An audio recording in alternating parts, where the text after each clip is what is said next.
لیکن اس جاہل کو تعلیم دینا یہ اصل کام ہے. ان سخت گیر لوگوں کے بیچ کھڑے ہو کے حق کی اذان پڑھ دینا یہ بڑا مشکل کام ہے. اور اصل کام یہی ہے. کسی کو بے ادب کہہ دینا تو آسان ہے، لیکن بے ادب کو ادب والا بنا دینا یہ مشکل کام ہے، لیکن اصل کام یہی ہے.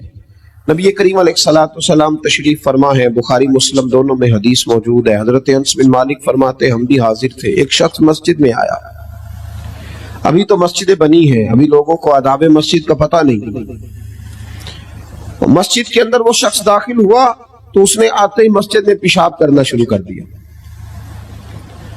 صحابہ کہتے ہیں ہمیں اس پہ بڑا غصہ آیا، بڑا جلال آیا.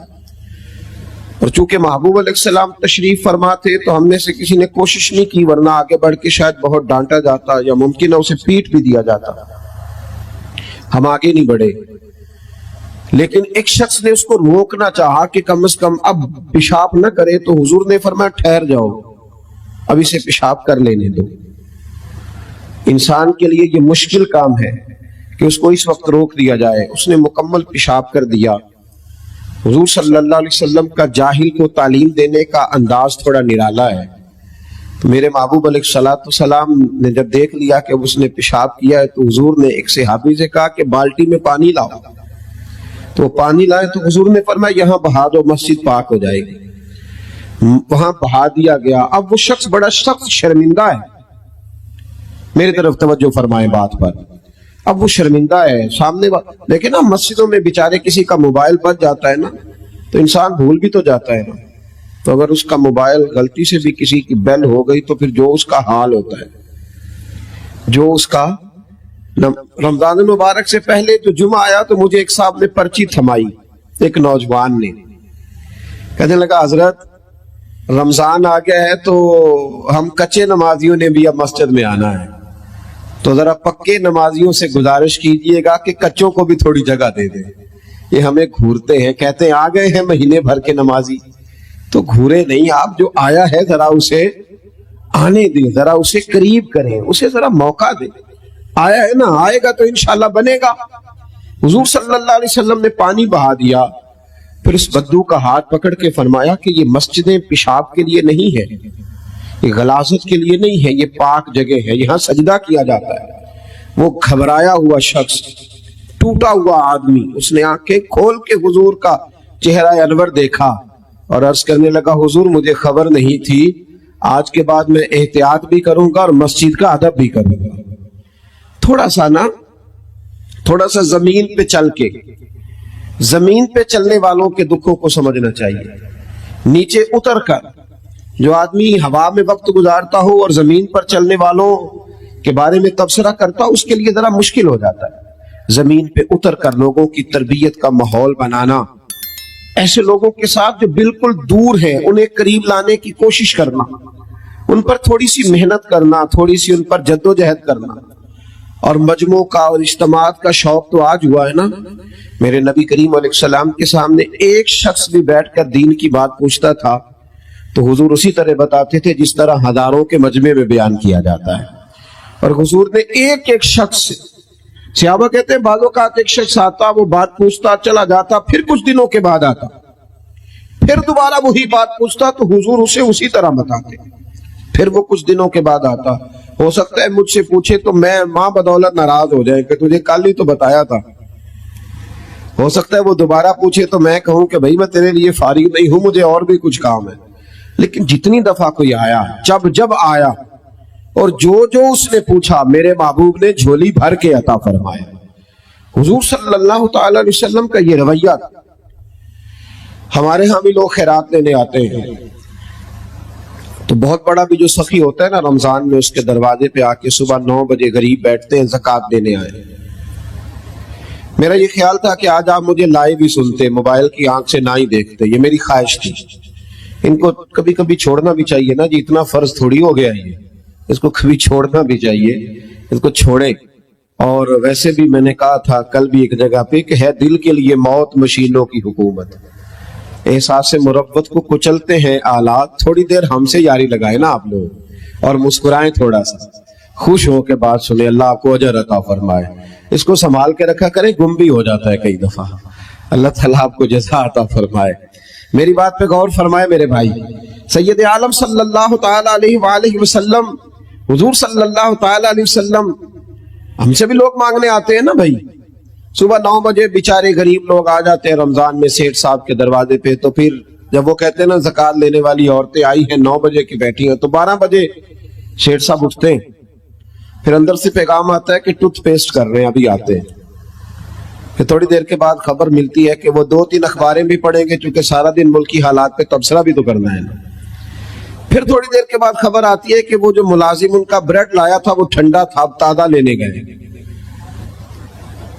باہر غریب لینے آیا ہے, اور جو لینے آیا ہے اتنا ہی ہمارے لیے کافی نہیں کہ رب کریم نے کسی کو ہمارے دروازے تک بھیج دیا ہے, یہ بہت کافی نہیں تھا. اور اس کے باوجود بھی جب وہ باہر آتے ہیں تو پھر وہ کہتے ہیں تم لوگ تو سونے بھی نہیں دیتے, خیرات لینے آئے ہو کہ جان لینے آئے. پھر بھی اور پھر لوگوں کو چیک کیا جاتا ہے, تم وہی تو نہیں ہو جو صبح بھی آئی تھی, تم وہی تو نہیں ہو.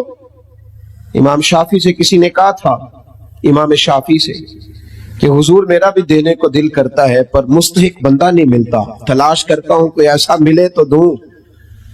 تو آپ مسکرائے. تو اس نے کہا حضور مسکرائے کیوں ہیں؟ تو آپ فرمانے لگے تو بتا, جو اللہ نے تجھے دیا ہے تو اس کا مستحق تھا؟ مجھے تو بھی مستحق نہیں لگتا. 50,000 پکڑ کر کسی بہت بڑے عالم کو جا کر لوگ کہہ دیتے ہیں بہت دفعہ, عالم کہ یہ پیسے میں نے لگانے ہیں, مجھے بتائیے کہ مسجد میں ادارے میں کون سا کام ہونے والا ہے. یعنی اس عالم کو, شیخ کو بھی اتنا دیانتدار نہیں سمجھا جاتا کہ وہ 50,000 کہیں کھا نہ جائے.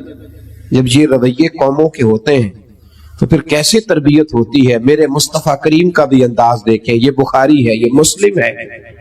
حضرت انس بن مالک فرماتے ہیں کہ حضور علیہ السلام نے نا سرخ دھاری دار چادر لی اور حضور نے کندھے پہ رکھی. سرخ دھاری دار چادر نجران سے آیا کرتی تھی تو ذرا سخت ہوتی تھی, کچھ کپڑے سخت ہوتے ہیں نا. فرماتے حضور گزر رہے تھے تو ایک آدمی آیا بھکاری, اس نے حضور کی چادر کو پکڑا پیچھے سے. اسے طریقہ نہیں آتا نا ابھی مانگنے کا, چادر کو پکڑ کے نا یوں کھینچا حضور کی توجہ کرانے کے لیے, جیسے کوئی بچہ کسی وقت پیچھے سے پکڑ کے دامن کھینچتا ہے, کھینچا. تو حضرت انس بن مالک فرماتے ہیں کہ اس زور سے اس نے کھینچا کہ حضور کی گردن پر میں نے نشان پڑا ہوا دیکھا, نازک وجود اثر, نشان پڑ گیا. تو حضور نے جب پلٹ کر اس کی طرف دیکھا تو وہ کہنے لگا اے محمد صلی اللہ علیہ وسلم, میں کچھ مانگنے آیا ہوں, مجھے کچھ دیجئے. میرا تو دروازہ بھکاری زور سے بجا دیتا تو میں اسے ڈانٹ دیتا. یہ کوئی طریقہ ہے؟ خیرات لینے آئے ہو, قرضہ لینے آئے ہو؟ لیکن جب اس نے کہا نا حضور کچھ دیجئے, تو حدیث کے لفظ یہ ہیں فَالْتَفَتَ إِلَيْهِ فَضَحِكَ. حضرت انس کہتے ہیں قربان جاؤں, محبوب نے جب اس کی طرف دیکھا تو حضور نے مسکرانا شروع کر دیا. یہ بڑا مشکل کام ہے کہ کوئی گلے میں چادر ڈال کے کھینچے اور انسان مسکرائے.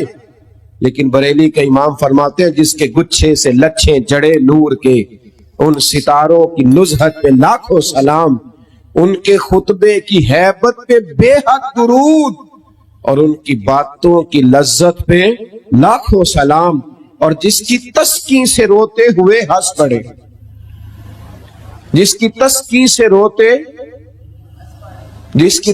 سے روتے ہوئے کہتے ہیں حضور ہلکا سا تسکین کرتے تھے, پورا مسکراتے بھی نہیں تھے, تو رونے والا ہنسنا شروع کر دیتا تھا. تب یہاں ایک سوال پیدا ہوتا تھا کہ وہ تسکین تو پھر حضور کبھی کبھی کرتے ہوں گے نا, یعنی وہ موج تو کبھی کبھی آتی ہوگی. تو اعلیٰ حضرت نے اگلے مصرعے میں اس کا جواب دے دیا, فرمانے لگے ایسا نہیں تھا کہ پھر لوگوں کو انتظار کرنا پڑتا تھا کہ حضور مسکرائیں گے تو روتے ہوئے ہنسیں گے. فرمایا نہیں, جس کی تسکین سے روتے ہوئے ہنس پڑے اس تبسم کی عادت پہ لاکھوں سلام. اس مسکراہٹ کے لیے انتظار نہیں کرنا پڑتا, بلکہ یہ تو ہر وقت بہتی رہتی ہے, یہ تو حضور کی عادت ہے. اس تبسم کی عادت پہ لاکھوں سلام. فَالْتَفَتَ إِلَيْهِ فَضَحِكَ, حضور نے توجہ فرمائی تو مسکرائے. اس نے گلے میں چادر ڈال کے کھینچا ہے تو نبی پاک علیہ السلام نے فرمایا 2 پہاڑیوں کے درمیان جتنی بکریاں کھڑی ہیں ساری ہی اسے دے دو, ساری. اب وہ شخص حضور کی تعریف کرنے لگا، اب اس نے حضور سے ادب سیکھا۔ ہم لوگ جب تھوڑا سا کسی کو سکھانے کا موڈ بنائیں، ہمارے ہاں سکھانے کا موڈ نہیں ہے، ہمارے ہاں تو آدمی کو بے ادب قرار دے دیا جاتا ہے۔ ہم کسی شخص کی تربیت نہیں کرتے بلکہ اس کو کہتے ہیں تجھے پتا نہیں ہے چلنا کیسے تھا، آنا کیسے تھا، بیٹھنا کیسے تھا۔ بھئی آپ پہلے سکھا لیں، تعلیم دے لیں، اس کو پہلے آپ باخبر کریں، اس کے بعد اگر کبھی جھڑکنا ہو اپنے شاگرد کو، بیٹے کو، سلسلہ طریقت میں آنے والے کو آپ تنبیہ کر سکتے ہیں، لیکن لوگوں کو اس رویے کے ساتھ۔ بڑی خوبصورت حدیث لکھی ہے قاضی اجاز رحمت اللہ تعالی علیہ نے شفا شریف میں، بڑی خوبصورت۔ فرماتے ہیں کہ ایک بدو نا حضور کی بارگاہ میں کچھ لینے آ گیا، خیرات لینے آیا، رات کا وقت تھا تو حضور صلی اللہ علیہ وسلم نے کچھ عطا کیا۔ جب حضور نے کچھ دیا نا تو اس نے بڑی سخت بات کی، بڑی سخت بات کی۔ حضور نے کچھ دیا تو کہنے لگا کہ یا رسول اللہ صلی اللہ علیہ وسلم میں نے تو بڑی تعریف سنی تھی، معاذ اللہ ثم معاذ اللہ نقل کفر کفر نہ باشد، کہنے لگا میں نے تو بڑی تعریف سنی تھی، آپ نے تو کچھ بھی نہیں دیا۔ حالانکہ حضور تو جس کو ایک قطرہ عطا کرے اس کی تو نسلوں کی بھوک بھی ختم ہو جاتی ہے، لیکن دیہاتی تھا نا، ان پڑھ ہے، ابھی بدو ہے، آداب نہیں جانتا، میں نے تو بڑی تعریف سنی تھی، تو یہ آپ کیا دے رہے ہیں، یہ آپ نے کیا کیا؟ حضرت عمر فاروق رضی اللہ تعالیٰ عنہ موجود تھے تو جناب عمر نے تلوار پر ہاتھ رکھا، اس بے ادب کو قتل کریں گے۔ حضور نے فرمایا عمر ٹھہر جا، جلدی نہ کر۔ حضرت عمر فاروق رضی اللہ تعالیٰ عنہ کہتے حکم پا کے میں ٹھہر گیا تو حضور نے اس بدو کا دامن پکڑا، حضور گھر لے گئے۔ گھر لے جا کے حضور نے اسے کچھ اور دیا، فرمایا آپ کیا خیال ہے؟ کہنے لگا تھوڑا اور مل جائے تو اچھا ہے۔ حضور نے تھوڑا اور دیا، پھر اور دیا، پھر اور دیا، اب تنگی داماں پہ نہ جا، اور بھی کچھ مانگ۔ جب حضور نے بڑا نوازا نا، کہنے لگا یا رسول اللہ بس کریں، اب تو مجھ سے اٹھایا بھی نہیں جائے گا، اب نہیں اٹھایا جا۔ اور ایک روایت یوں بھی ہے کہ وہ مسلمان بھی نہیں تھا، حضور اٹھایا نہیں جائے گا، بس کریں۔ حضور نے فرمایا اب تیرا میرے بارے میں کیا خیال ہے؟ تو عرض کرنے لگا یا رسول اللہ میں نے تیز آندھی، اتنی طوفان اتنا تیز چلتا نہیں دیکھا جتنی آپ کی سخاوت تیز چلتے ہوئے دیکھی ہے۔ حضور نے فرمایا مسجد میں تم نے میرے صحابہ کے سامنے جو کہا نا اس سے ان کے دل ٹوٹ گئے، یہ لفظ اگر تم مسجد میں جا کے بیان کرو گے نا تو ان کے دل جوڑ جائیں گے۔ اب اس فکرے کو سمجھیے گا، جب اس نے کہا کہ حضور نے کم دیا تو دل ٹوٹے، دل ٹوٹے، یعنی محبوب امت کو یہ درس دے رہے ہیں کہ جب تم نے کہا نا نہیں دیتے تو امت کا دل ٹوٹتا ہے، اور جب تم کہتے ہو نا حضور بڑا دیتے ہیں تو دلوں میں خوشی داخل ہوتی ہے۔ کون دیتا ہے دینے کو منہ چاہیے، دینے والا ہے سچا ہمارا۔ نبی کریم صلی اللہ تعالی علیہ وسلم اسے مسجد میں لائے، خاص غور فرمائیے، مسجد میں لا کر کے حضور علیہ السلام نے فرمایا وہی بات کرو، اب کہو کیا کہتے ہو؟ تو انہوں نے صحابہ کے مجمع میں کہا کہ لوگوں میں نے آندھی اور طوفان کو اتنا تیز چلتے نہیں دیکھا جتنا حضور کی سخاوت کو تیز چلتے دیکھا ہے۔ صحابہ خوش ہو گئے۔ اب یہاں حضور نے ایک مثال بیان کی جو بڑی ہی میٹھی ہے اور میرے اور آپ کے لیے بڑی تسلی کا باعث ہے۔ محبوب علیہ السلام فرمانے لگے عمر اگر تم اسے اسی عقیدے پہ قتل کر دیتے جو اس نے پہلے بات کی تھی تو یہ دوزخ میں جاتا، اور جو اب جملے بول رہا ہے اگر اس بات پر دنیا سے جائے گا تو اللہ اسے جنت عطا کرے گا۔ حضور نے ایک مثال دی، محبوب فرمانے لگے میری اور تمہاری مثال اس آدمی کی طرح ہے جس کی اونٹنی بھاگ گئی تھی، اس کی ناک سے نکیل نکل گئی تھی، بہت سارے لوگ اس کو پکڑنے کے لیے دوڑے، کوئی اسے نیزہ مارتا تھا، کوئی ڈنڈا مارتا تھا، کوئی چھڑی مارتا تھا۔ اونٹنی کو جیسے جیسے لوگ پکڑنے کے لیے بھاگتے تھے وہ بدکتی تھی، آگے جاتی تھی، حتیٰ کہ وہ لہو لہان ہو گئی، تھک گئی، پریشان ہو گئی۔ محبوب فرمانے لگے پھر اچانک اس کا اپنا مالک آ گیا، اس اونٹنی کا اپنا مالک آیا اور لوگوں سے کہنے لگا پیچھے ہٹو، یہ تم نے میری اونٹنی کا کیا حال کیا؟ اس نے تھوڑا سا چارہ زمین سے اٹھایا اور جیسے ہی اونٹنی کو دکھایا وہ دوڑتی ہوئی آئی، دوڑتی ہوئی مالک کے پاس آئی،